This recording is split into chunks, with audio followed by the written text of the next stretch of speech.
Welcome back to the channel. My name is Thomas Fletcher and I'm the host of the LCSW network.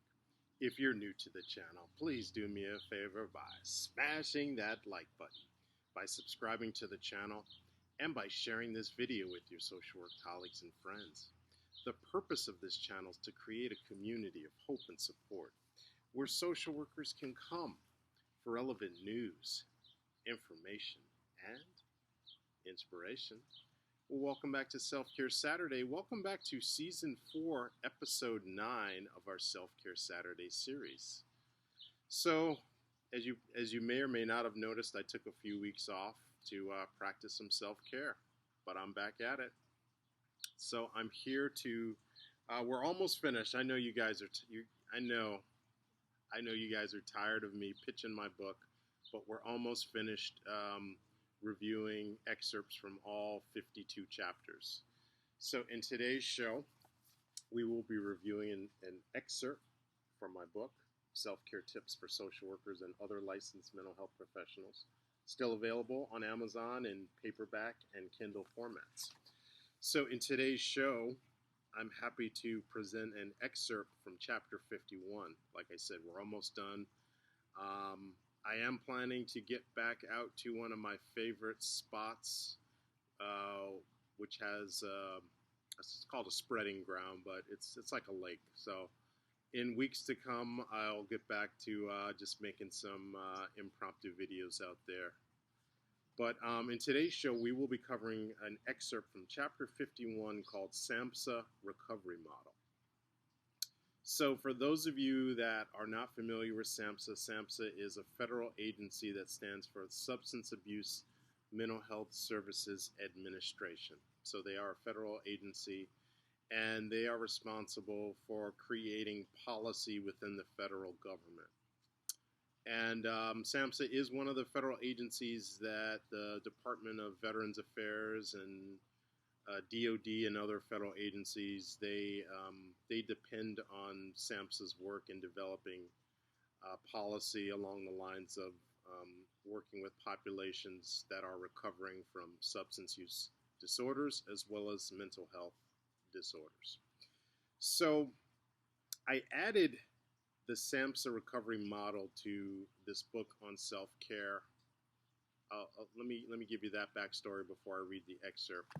So I decided to add this topic of the SAMHSA recovery model to this book because in my day job as a social worker at the Department of Veterans Affairs, I am responsible for providing education and training on recovery, on the recovery model, for our staff as well as for our veteran patients, as well as veteran family members and community partners.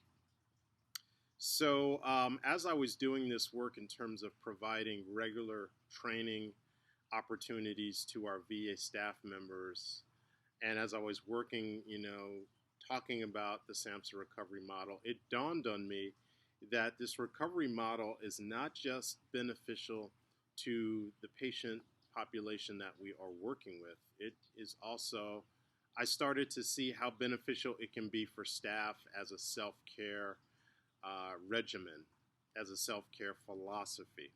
So that's why I decided to add the SAMHSA recovery model to this book on self-care. All right, so let's get into the excerpt. All right, so the SAMHSA recovery model consists of a working definition of recovery, 4 dimensions that support a life in recovery, and 10 guiding principles of recovery. So the working definition of recovery is a process of change through which individuals improve their health and wellness, live a self-directed life, and strive to reach their full potential. So SAMHSA recognizes 4 major dimensions that support a life in recovery. First one is health. And health is defined as overcoming or managing one's diseases or symptoms. Home, a stable and safe place to live. Purpose, meaningful daily activities such as a job, school, volunteering, caregiving, or creative endeavors. And community, relationships and social networks that provide support, friendship, love, and hope. All right, so the 10 guiding principles of recovery that SAMHSA defines are the first one is recovery emerges from hope. The second one is recovery is person driven. The third one is recovery occurs via many pathways. The fourth guiding principle is recovery is holistic. The fifth guiding principle is recovery is supported by peers and allies. The next guiding principle is recovery is supported through relationships and social networks. The next one is recovery is culturally based and influenced. The eighth guiding principle is recovery is supported by addressing trauma. The ninth principle is recovery is based on strength and responsibilities of the individual, family, and community. And the 10th guiding principle is recovery is based on respect. So here's how I facilitate staff training. First, I present the information provided by SAMHSA for each principle.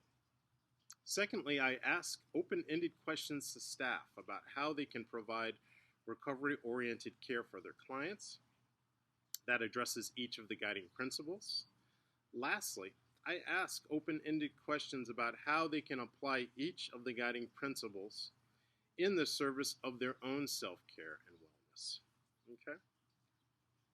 I am not going to go over the in-depth definitions because, again, this is an excerpt. But here's how I'd like to maybe kind of summarize and maybe just get a little bit deeper into it. So again, we have the working definition, and what I love about this working definition of recovery, a process of change through which individuals improve their health and wellness, live a self-directed life, and strive to reach their full potential. So here's what I used to say when I was doing more in-depth staff trainings. I still do staff trainings, but they're not quite as in-depth as they used to be. So when I used to do those in-depth staff trainings, I would ask the staff to compare that definition, that current definition, to a prior definition. And one of the hallmarks of this current definition of recovery, it says nothing about being mentally ill or being in recovery from a mental illness. It's a this current definition of recovery is very universal. It's basically defining recovery as being a human being and wanting to improve your health and wellness and wanting to be as independent as you can be, as well as trying to be as much as you have the potential to be, as much as you see yourself having the potential to grow.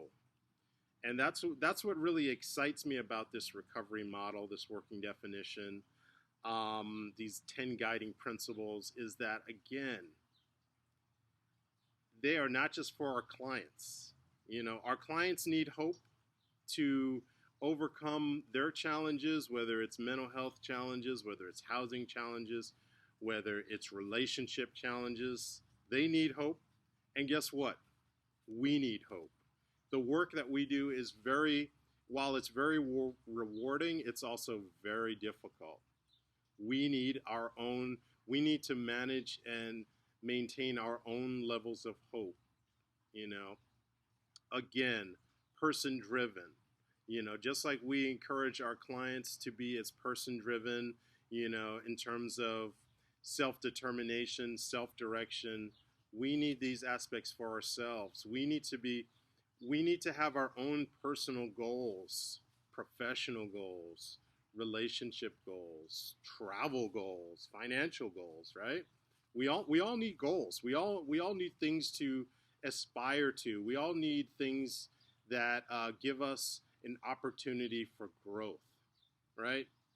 So my selling point to staff members and to fellow social workers, fellow mental health professionals is that these recovery principles, if we really take a look at them, and we can see that we can utilize them not only for the benefit of our clients, but we can also utilize them for ourselves as self-care principles.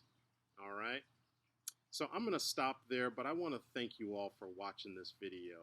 For all the social workers and other licensed mental health professionals, thank you for the work that you do every day for your clients, for your agency, and for the profession.